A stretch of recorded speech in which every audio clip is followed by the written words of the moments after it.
Então, eu inicio analisando, eu vou passar por várias situações, porque já foram trazidas aqui, mas uma coisa que ninguém falou ainda hoje, sobre a personalidade do colaborador, que é uma das condições, dos critérios que a lei aponta, que o juiz deve observar quando for escolher os benefícios que vão ser aplicados. E o Supremo Tribunal Federal, como teve chance de analisar já tudo a respeito de colaboração premiada, analisou essa questão também e disse que a personalidade do colaborador, nesse habeas corpus, da relatoria do ministro Dias Toffoli, não pode ser um requisito de validade do acordo. Ele pode ser utilizado apenas quanto à escolha de qual a sanção premial que vai ser fixada. Então, nós tínhamos aqui nesse caso, e eu me lembrei do caso do Youssef, que já foi um colaborador no Banestado, e essa questão surgiu quando ele apareceu novamente envolvido com a Lava Jato, se ele poderia fazer um acordo de colaboração, uma vez que ele já tinha sido beneficiado com um e voltou a delinquir.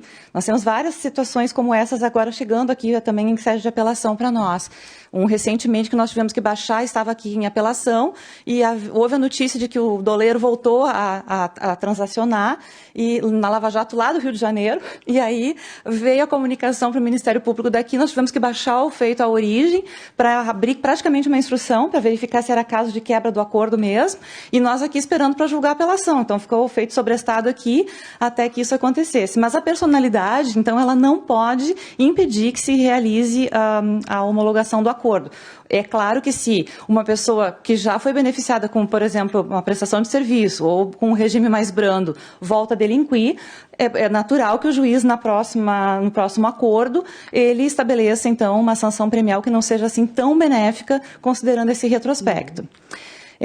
Nos termos de eficácia da colaboração premiada, eu encontrei 2 acórdãos paradigmas no Supremo e que colocam exatamente o que o direito premial contempla, esses 2 elementos, os benefícios negociados e as obrigações contratadas. Essa questão de ordem na petição 7074 do Supremo, ela realmente, como disse o Frederico, ela é uma aula. Cada um dos ministros votou integralmente e falou de coisas que, inclusive, não eram objeto, como eles costumam fazer, né, do que estava em julgamento, já antecipando posições a respeito de outras questões. Então, eu recomendo para quem tem interesse em aprofundar o assunto que leia os votos, porque são verdadeiras aulas assim, a respeito do posicionamento de cada um. Isso aqui também já foi tratado hoje, que ela tem que ser validada em outros meios de prova. E os limites na sentença. Então, realmente a doutrina, quando a lei surgiu, questionou muito desde a inconstitucionalidade, né, de poder fazer esse acordo já na fase da sentença ou depois já em sede de apelação, dizendo que seria uma forma de coação ao réu, porque se ele já tem uma sentença, ele já sabe que está condenado, já sabe a prova que pesa contra ele e, portanto, ele não tem muita margem de liberdade para dizer se quer colaborar ou não. Mas eu não vejo dessa forma, isso foi superado pelos tribunais, em primeiro lugar porque a lei autoriza expressamente, em segundo lugar porque, visto do ponto de vista da defesa, doutor Rodrigo, eu vejo como uma estratégia. Quando a prova é meio dúbia, a defesa deixar correr até a fase da sentença, lá então se forma o primeiro juízo de culpabilidade, com análise de todo o acervo probatório, e a defesa já tem uma ideia de que aquilo ali só pode, talvez, piorar diante de um recurso da acusação ao tribunal para aumentar a pena. Então, surge nesse momento o interesse legítimo da pessoa em melhorar a sua situação, em ter uma pena mais atenuada, um regime mais confortável. Então, vejo isso como plenamente válido do ponto de vista do colaborador. Mas, por outro lado, do ponto de vista do Estado da acusação, eu vejo com mais razão ainda, porque é aí que eu entendo que nós temos que sopesar. Nós estamos diante de criminalidade organizada. Então, imaginem um tráfico internacional de drogas em que, na fase já da apelação, o réu resolve entregar quem são as cabeças que não apareceram até o momento, que residem no Paraguai ou que estão em outro lugar fora do país, quem é que faz a contabilidade do tráfico. São pessoas que não estão denunciadas nessa ação penal em curso. Então, eu vejo de uma forma bastante objetiva que ele ganha os benefícios atingindo esse processo em curso, mas os efeitos daquilo ali são, como o senhor falou, para futuro, para outros inquéritos, outras ações penais, que ainda vão depender de comprovação daquilo que foi trazido em outros elementos de prova. Então, eu entendo que o princípio da confiança do colaborador e em razão da segurança jurídica, o acórdão, nesse caso, tem que atender ao pedido, e nós temos um controle que é feito aqui também, em sede de apelação, com relação àqueles benefícios que foram já analisados pelo juiz na sentença. Eu concordo que a nossa lei não é um primor, ela foi a lei possível, esse projeto de lei levou 7 anos tramitando entre Câmara, Senado, voltou para a Câmara, né? Tive a oportunidade de acompanhar isso dentro da INCLA, nós debatemos esse texto, e o texto sofreu inúmeras alterações, e havia uma dificuldade muito grande de aprovar, porque a colaboração premiada e a infiltração de agentes, que são as duas técnicas especiais de investigação previstas nessa lei, elas causavam ao governo da época bastante desconforto, né? Eles tinham muito medo que isso pudesse ser utilizado em larga escala, e realmente isso foi utilizado em larga escala, né? No ano seguinte à sua aprovação. Então, eles não estavam de todo equivocados, mas assim, nós tentamos fazer um texto mais completo e vimos que a gente conseguiria aprovar o projeto se o texto fosse mais básico. E aí, claro que mais básico, estamos aqui nós agora, diante dessas lacunas, debatendo como isso tem que acontecer. Mas a questão da polícia, por exemplo, não é nada nobre, a razão pela qual apareceu ali a polícia como parte para fazer acordo de colaboração. O relator, quando o projeto volta para a Câmara dos Deputados, é um delegado de polícia. E o texto ficou empacado lá, e nós na INCLA fomos lá diversas vezes tentar fazer com que aquilo andasse, e não andava porque ele queria direitos iguais ao Ministério Público para fins de propor o acordo, né? E aí, então, entrou esse texto, se vocês pegarem a redação anterior, quando o projeto tramitou no Senado, não tinha essa previsão, então nós temos que entender essas particularidades que são típicas do processo legislativo, né? Então nós não temos a melhor lei, mas a lei possível, que foi aquilo que se conseguiu extrair do Congresso naquele período. As espécies de sanções premiais legais, então, são essas que estão aí. E aí, muito se debateu hoje, né, sobre o controle judicial que há de se fazer a respeito disso. E aqui eu trago um precedente do relator Dr. Gebran, que é esse caso paradigma, que foi a colaboração se deu aqui. E aqui também há uma demonstração de como o tribunal faz o controle desses benefícios que são concedidos no primeiro grau. Eu entendo também que surge uma espécie de contrato em que o tribunal não pode piorar a situação do réu. Se o Ministério Público quiser trazer, e estava previsto lá no acordo, aquela pena com aquele regime, isso não pode acontecer. Há um acordo homologado no seu momento oportuno, ao qual o tribunal tem que respeitar. Porém, o réu, achando que a sua colaboração foi mais efetiva do que aquilo que constou da sentença, pode pedir para melhorar a sua situação. E aqui nós temos um caso concreto em que a 8ª turma, considerando efetiva e relevante a cooperação de um dos réus, e de acordo com aquilo que foi previsto no acordo, reduziu em metade a pena e determinou a progressão imediata de regime condicionado à reparação do dano para o regime semiaberto diferenciado a ser cumprido em prisão domiciliar e com monitoramento eletrônico. Então, esse é um tipo de controle judicial que se fez, e na sequência disso,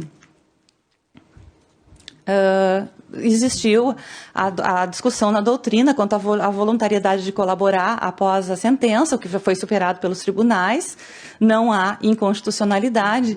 E após o trânsito em julgado, além da súmula 611, foi mencionado aqui hoje de tarde também o artigo 66.1 da Lei de Execuções Penais. A divergência que eu tenho em relação ao que Vossa Excelência trouxe, doutor Rodrigo, aqui, é que eu não vejo na revisão criminal essa possibilidade de trazer a matéria ao tribunal caso o juiz da execução não homologue. Eu vejo que o agravo seria muito mais adequado da execução, porque a revisão criminal ela tem pressupostos muito rígidos de admissibilidade. Ela engessa bastante aquilo que pode ser trazido. E o agravo traz tudo, né? Tudo que acontece dentro da execução penal pode ser trazido ao tribunal. Isso não aconteceu ainda, mas refletindo sobre o tema, pensei se eu tivesse que analisar uma revisão criminal, eu teria muita dificuldade, porque os requisitos são realmente bastante estritos. E o agravo de execução, ele permite tudo, né? Então, eu acho que viria melhor em sede de agravo. A limitação eu coincido com Vossa Excelência quando diz que ela tem que se dar em relação às provas, ao processo em curso, se existem corréus, e aqui então surge uma circunstância interessante. Se o réu é beneficiado com aquele acordo já em fase de recurso, ele, claro, essa prova não vai ser trazida para essa ação penal, porque já houve a instrução, ela terminou, contraditório, e ele será ouvido como testemunha da acusação, provavelmente, numa outra ação penal mais adiante, de acordo com aquilo que ele colaborou. Então, eu vejo que a colaboração tardia, ela diz respeito muito mais ao desbaratamento da organização criminosa para outros fatos que não surgiram no curso da ação penal que está em andamento, mas os benefícios podem ser aplicados desde já. E esse caso que eu passei agora há pouco, né, que a 8ª turma julgou, ele tem uma questão interessante, porque ali aquele réu ele fez colaboração aqui no tribunal e fez colaboração, até onde eu sei, no TRF de São Paulo, lá com a Justiça Federal de São Paulo. Então, ele optou por não fazer no mesmo lugar toda a colaboração e fazer aqui com relação aos fatos que dizem respeito à nossa competência, em São Paulo, em relação à Lava Jato de São Paulo, e vai ter benefícios diferentes nos dois lugares. É uma questão que também não tinha aparecido até agora, pelo que eu pesquisei, é o primeiro caso. E aí nós podemos perguntar, então, mas o que esse réu pode trazer, então, de interessante para o processo concreto? Os valores, se existem fora, a condição de repatriar valores, bens que não foram encontrados, nomes de empresas que foram utilizados para lavar aquele dinheiro da propina, e se alcançar outros investigados com prerrogativa de foro, esse anexo vai ser remetido ao tribunal competente, como se viu. Esse aqui é a ementa daquele julgado, né? E, aliás, é a parte final. Ali nós temos o nome do célebre réu que fez o acordo aqui, que foi homologado. Isso aqui é público, gente. Então, assim, eu pesquisei lá no nosso banco de jurisprudência, tá? Não é nada sigiloso, mas foi um acordo que aconteceu aqui e é interessante porque a turma, o acordo foi homologado e logo em seguida a turma já se debruça sobre a aplicação da sanção premial. Então, nós não temos aquele lapso de tempo para comprovação de prova, para saber se... Não, o relator homologa... Sim, 3 meses. 3 meses 3 meses. É um prazo muito exíguo, né, para fazer todo um levantamento de prova. Claro, faz uma checagem, talvez, preliminar, quanto às provas que foram... Foi feito em outros processos. Não, eu acredito que sim. Sim, e acho, por isso que eu digo que o senhor tinha que estar aqui para falar sobre isso. Essa técnica de suspensão, ao que me consta, tem sido muito pouco usada.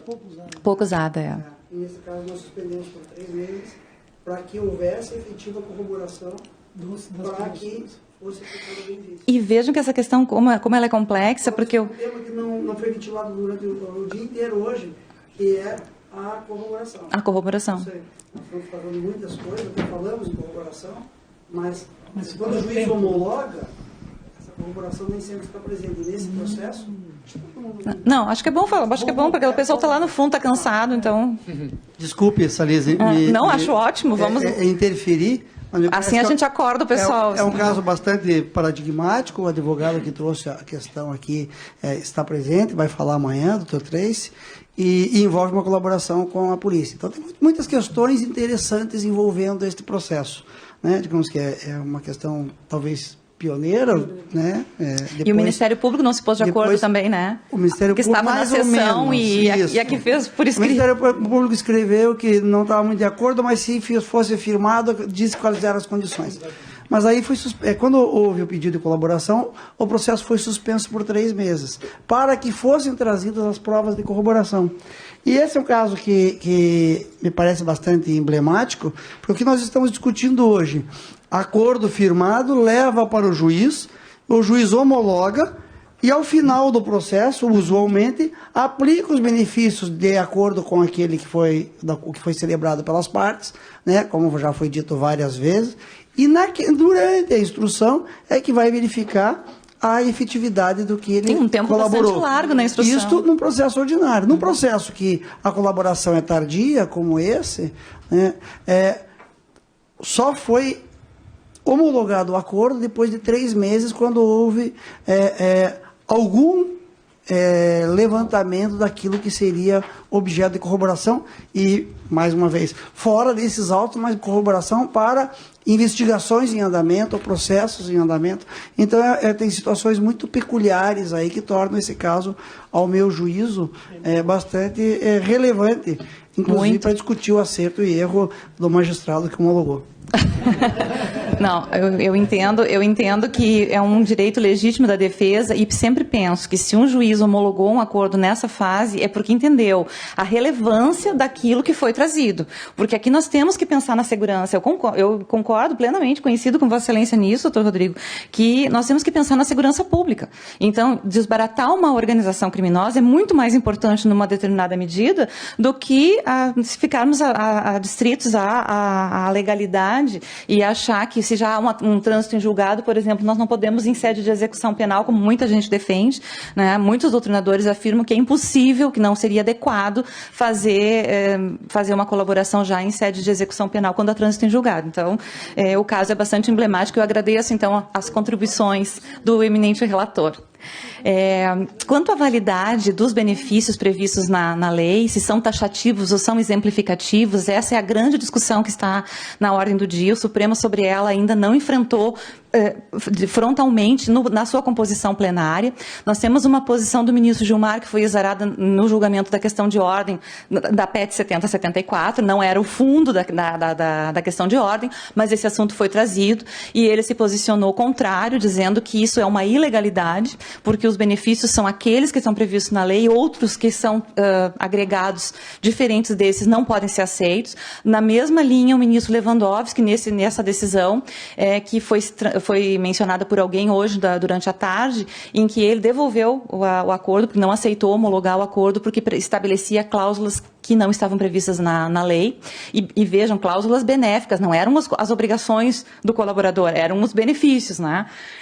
O ministro Alexandre de Moraes, em que pese integrar a primeira turma do Supremo, que vocês vão ver mais abaixo ali, o voto do ministro Barroso já foi mencionado também, a primeira turma entendeu plenamente possível. O ministro Alexandre de Moraes, na própria questão de ordem da PET 7074, também se posicionou contrariamente. Nós temos a posição do ministro Fachin nessa questão de ordem a favor de outros benefícios fora aqueles que estão previstos em lei. Então, a questão ainda vai render bastante, né, em sede do Supremo Tribunal Federal, e talvez não chegue lá com tanta urgência, porque a defesa não vai querer levar, eu acho, né, porque recebeu um benefício, um regime harmonizado, não vai ter interesse, e o Ministério Público, se concordou com isso, também não. Então, eu acho que essa discussão, ela sempre tangencia, porque eu não consegui imaginar uma situação concreta em que a defesa levasse esse questionamento ao Supremo num habeas corpus, por exemplo. Então, para quem não conhece, né, os regimes que foram criados com a Lava Jato e dos quais nós somos acusados, né, pelo nosso excesso de criatividade, o fechado diferenciado, que é a prisão domiciliar, e foi referendado nesse julgamento ainda da lavra do ministro Teori Zavascki, o regime aberto diferenciado, que é o recolhimento domiciliar noturno, o semiaberto diferenciado, que é o recolhimento domiciliar noturno durante a semana e em período integral nos finais de semana. E aqui eu tenho que pontuar uma seguinte questão. O regime aberto diferenciado está sendo utilizado hoje na 4ª Região largamente, porque nós estamos fazendo o controle da nossa pena, nós, na medida do possível, não estamos declinando mais ao Estado, quando se tratar da imposição do regime aberto. E por que nós estamos fazendo isso? Porque nós cansamos de ver os nossos processos chegarem ao Estado e os réus, porque não há tornozeleira suficiente na rede estadual, serem mandados a casa sem qualquer fiscalização. Então, nós passamos, né, doutor Nivaldo? Tivemos agora, recentemente, um encontro de execução penal em que debatemos largamente esse tema. Então, nós já estamos fazendo isso na prática. A interpretação dos tribunais superiores, tanto STJ quanto STF, que se não há casa de albergado no local, o réu tem que ser mandado para casa e sem nenhuma fiscalização, isso não é dito nos julgados. Então, eu não vejo, sinceramente, nenhum óbice a aplicar um regime que é mais benéfico, com o qual a acusação está de acordo e que atende aos interesses da defesa. Portanto, eu não vejo da forma como alguns na questão do aspecto da legalidade, né? E também essa questão de não estar prevista em lei. Eu estava hoje me lembrando, depois da fala do Douglas, que eu fui uma das juízas que resisti durante muito tempo tempo na suspensão condicional do processo a aplicar como condição da suspensão a prestação de serviços. Eu sempre entendi que isso não era possível, e isso começou a vir do Paraná, né? Começaram a aplicar lá prestação de serviço na suspensão condicional do processo, e o tribunal validou, e o STJ validou. Então, hoje é uma pena, a prestação de serviço é uma pena, e se nós estamos suspendendo o processo, a rigor não deveria haver imposição de pena, né? Se negocia entrega de cesta básica, obrigatoriedade de comparecimento, mas não imposição de uma pena como é a prestação de serviço. Isso foi validado pelo STJ. Então, eu estava me lembrando hoje na fala do ministro Neff sobre isso, né? Porque ali é uma hipótese que não está prevista em lei e que o STJ diz que é normal e pode, e aqui, porque não está previsto em lei, não pode. Então, eu tenho reservas com relação a esse entendimento. Outras questões que foram trazidas pela Lava Jato ao longo desses anos. A previsão de acordo de imediato cumprimento de pena sem o colaborador ser denunciado. A doutrina também critica muito isso. Nós já temos um colaborador prestando pena em Curitiba, nesse contexto. E a pergunta que se faz é, e se o acordo é rompido? O que acontece com essa pessoa que cumpriu pena e não está denunciado? Bom, aí ele vai ser denunciado, vai sofrer uma ação penal, e aquilo que ele cumpriu de pena vai se abater da pena provavelmente imposta. Mas acordo é risco, né? É um risco, e quando a pessoa assina, sabe que isso pode vir a acontecer. O STF homologou, já se disse aqui também, um acordo em que se previu que o colaborador ficasse com parte do produto do crime. Tem um outro acordo da Lava Jato que também previu que familiares do colaborador não seriam investigados. Um outro acordo que previu a suspensão do prazo prescricional por 10 anos, o ministro Gilmar bate muito nisso, em vários votos dele, se chama transação intraprocessual, né? A lei prevê no máximo 6 meses de sobrestamento do prazo prescricional, e tem um dos acordos que estabeleceu 10 anos de suspensão do prazo prescricional. Também não é algo que está previsto na lei. E um outro acordo que previu a progressão per saltum, já do regime fechado para o regime aberto. Nós analisamos isso aqui no tribunal e validamos. Então, rapidamente, para não cansá-los mais, eu agradeço ao desembargador Márcio, desembargador Gebran, pelo convite, a honra de dividir essa mesa com o Dr. Rodrigo, por quem tenho imensa admiração pelo profissional que é e pelo professor que sempre está disposto a discutir teses interessantes e sempre nos faz refletir muito com as suas manifestações aqui na Corte. E ao meu amigo, Dr. Nivaldo, muito obrigada pela condução dos trabalhos. Agradeço.